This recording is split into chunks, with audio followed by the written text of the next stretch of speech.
Hi guys, assalamualaikum. Ayan, gagawa na naman tayo ng giris. So, laban po yan siya. And then, gatas. Yogurt at saka gatas. So, ang ano po ng giris ay ganito po siya. Hindi ko alam ano to eh. Tapos, ayan. Kumuha tayo dito. And then, ganyan.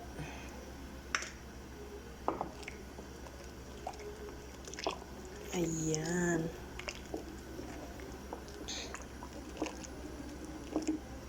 Tapos, pag kumulo na siya, ay ilalagay na po natin ito. Tapos, lalagyan natin siya ng quaker kasi mas sumasarap ang ating giris pag malagyan siya ng quaker. So, ayan guys. So, tignan nyo ang aking kusina. Ang dami kong hugasan. Ayan. Kasi katatapos lang nila mananghalian and then ayun. Magluluto ko kasi may pupuntahan yung amo ko. Sa ganun ang trabaho ko dito. Tapos, yung mga inano natin, mga ginawa natin na ano, ayan. Ito yung mga laman ng freezer namin.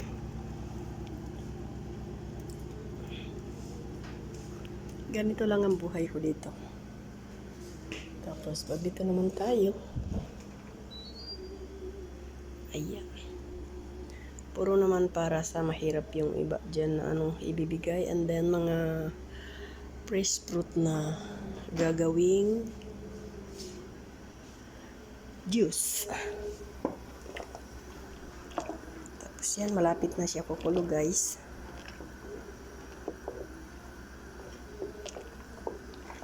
Pag kumulo na siya ay ilalagay na po natin ang ating giris.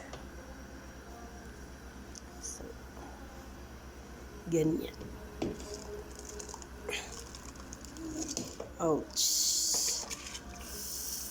Ganyan.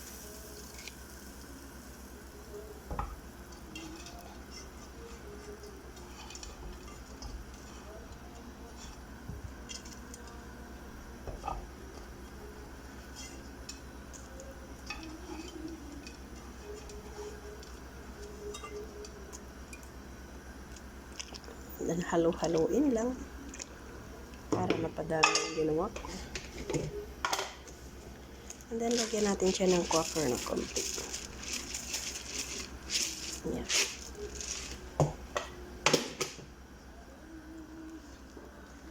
After nang makulo na siya, and then, hinaan na natin yung kanyang apoy pag makulo na siya. Hanggang sa 3 hours siya maluluto. So, thank you for watching and God bless us. Ayan, luto na ang ating giris. So, dadalhin po yan ang amo ko sa ewan ko saan siya pupunta. Tapos, may natira pa dyan. So, ayan lang ang ating giris.